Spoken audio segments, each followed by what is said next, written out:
Hi guys, it's Kirsty. Today I want to do a video about when anger sticks. So when we find ourselves stuck on the emotion of anger.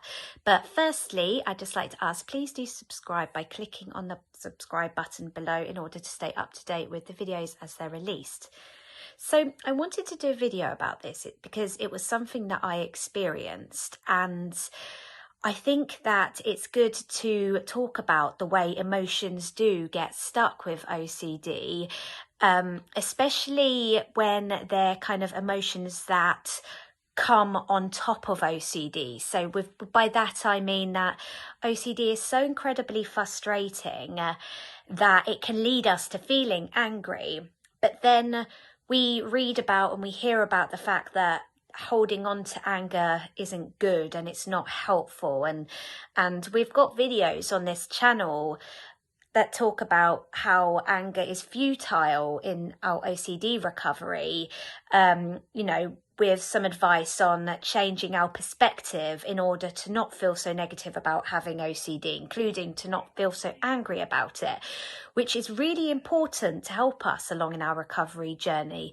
However, what if we put so much pressure on ourselves to not have anger, and we try so hard to resist anger and to dispute against it, and we try so hard to push it away that we end up feeling a bit stuck feeling angry, and it kind of follows us around a little bit, the way an intrusive thought might do, or the way groinal responses might do, or other emotions that come along with OCD. So that's what I wanted to address, because it happened to me, and I found it quite difficult to shift, because the more I wanted to get rid of that excess energy that anger made me feel, the more I was getting even more frustrated and angry, and it was just building up. So firstly, I want to talk about the fact that anger isn't helpful to hold on to in our OCD recovery.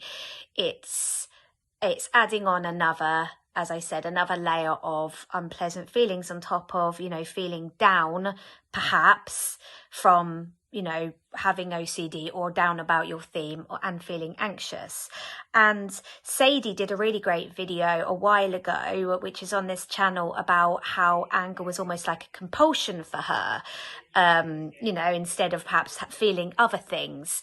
So it's not helpful, and it is really good if we can work on changing our perspective about having OCD, and our perspectives obviously about our themes, in order to bring down negative feelings such as anger and rage, because they're not helpful feelings. So, nobody wants to feel angry anyway, but we know it's not necessarily helpful to do anger, or why me's, or it's not fairs, or I don't deserve this about our OCD, because it doesn't get us anywhere in our recovery. But we might still find ourselves feeling angry, even though we know it's not helpful. We might find ourselves feeling angry that this is happening to us, or feeling angry that we can't remove the anger. Feeling angry with ourselves or other people for misunderstanding us.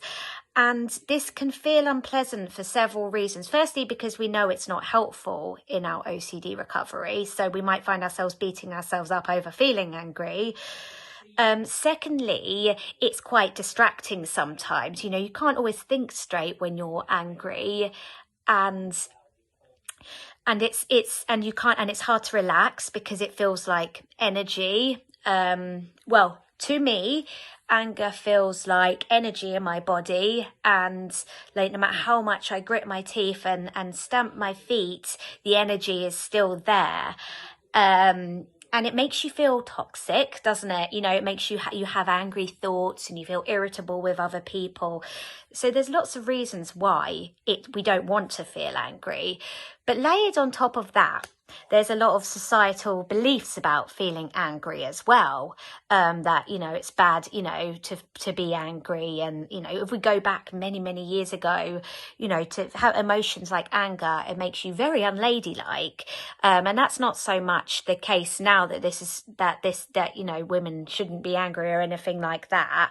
But I think there are still some kind of society beliefs about anger, and you know, with men, it might be that if they're angry then they're dangerous and things like that.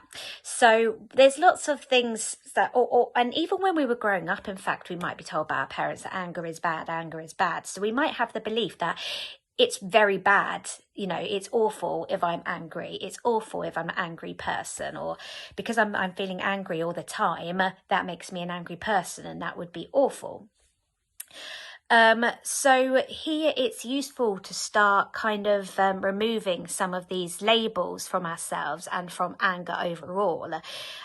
Because the reason why it might be sticking with us is because we've noticed that we're feeling anger. It's not pleasant. We've tried to push it away. We become a bit scared of it, maybe because we see that it's sticking, it's following us around, it makes us feel bad. We're already worried we're not going to recover from OCD, and now we feel anger on top of that. And because we're keeping an eye on how we feel or how angry we feel all the time, the way maybe we would about other OCD emotions, you know, did I like that for? It's kind of an internal checking. Probably find ourselves internally checking for that anger emotion then. You know, oh, do I feel like stamping my feet? Am I feeling, you know, am I feeling like sort of that pent up rage kind of feeling?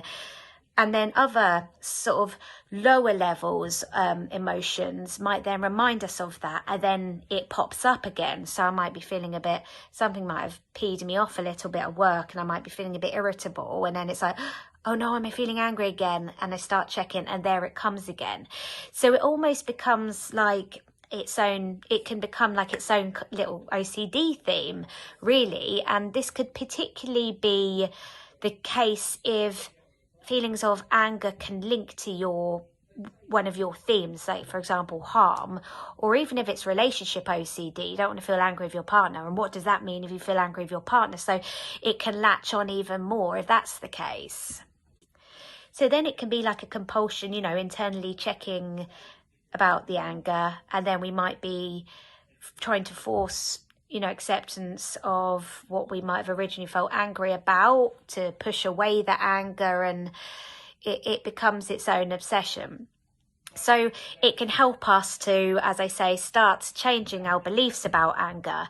Yes, it's not helpful to us in our OCD recovery or in any parts of our life, but we need to start thinking about reasons why it's not awful. And what can help here is to look at why humans are built to have anger. So we know, we learn a lot when we suffer with anxiety problems, you know, whether that's OCD, panic disorder, GAD, PTSD, you know, the mechanism of the amygdala in our minds would have kept us alive many, many years ago, kept us alert when we needed to be, and give us adrenaline when we need to run away from tigers, etc., in our caveman days.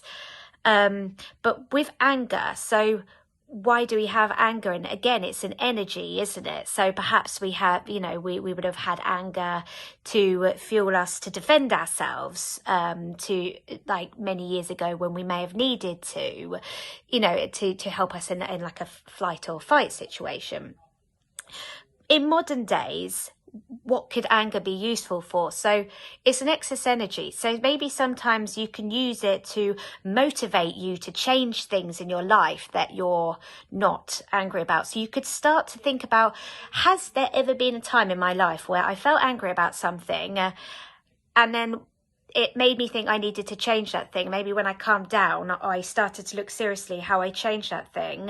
You know, maybe I spoke to somebody that's been behaving in an undesirable way towards me for a while, and I needed to confront them to help that situation. Maybe it motivated you to help that situation. So here you start to look at, okay, anger's not helpful. We want to aim to not feel angry, ideally, because it doesn't feel good and it doesn't make us always act in the best way. But we want to stop believing it's so awful if we do feel angry sometimes. And see that, you know, we can stand that emotion, we can stand the feeling of having that excess energy. And then when you start to look at, you know, if there has been any other time in your life that it has maybe motivated you to make a change that's been useful to you, then you can start to see, okay, so anger's not, it's not 100% negative. It's a pretty negative emotion, but it's not 100% negative. And it does have a necessity. It was put in human beings for a reason. And so you may as well learn to live alongside it from time to time while it's sticking around. And you can do that by reducing how awful you think it is. I would say it can be useful, you know, sometimes if you want to use a bit of the excess energy for exercising, but I would suggest being careful here not to exercise compulsively. It's like the same way as you can end up exercising compulsively to help rid you of your anxiety, it can be the same with anger. So like, you don't want to be doing that, but it can sometimes motivate us to, if we want to do, you know, if we want to go on a run or something like that, you know, it's excess energy and you can use it for your advantage, but you don't want to be doing that to get rid of it.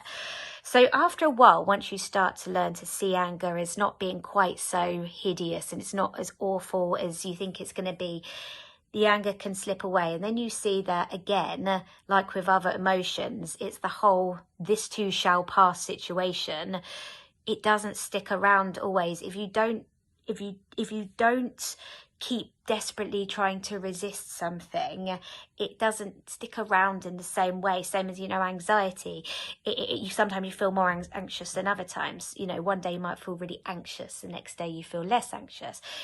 You start to see that with the anger. So then it starts to be less scary and it starts to stick less when you can realise that it's not this scary thing that you've kind of started to make it out to be. Also, you don't have to label yourself as an angry person just because you feel angry sometimes. It doesn't define you in your entirety. Same as you don't have to, it's the same as you don't have to label yourself as an anxious person just because you feel anxious sometimes. Or just because you feel anxious a lot. Doesn't mean that you are anxious in your entirety. That doesn't define you. You're made up of many other things. So I hope this video has been useful for you if you are struggling with feelings of anger and they're sticking a little bit like their own special OCD theme. You know, hope this has given some tips in terms of how you can start disputing it and managing your beliefs about feeling angry. Because I know how unpleasant it can be and it doesn't make you feel great about yourself when you feel angry all the time. But you can accept yourself for it. And also, as I said in a few other videos, it's always helpful to have a good dose of self-compassion as well. Because also when you feel angry, it can make you feel quite toxic towards yourself. And you want to be kind of backing yourself and supporting yourself through this journey because it's difficult. It's, you know, you need to be your own cheerleader with this. But thanks ever so much for watching this video and do take care. Bye.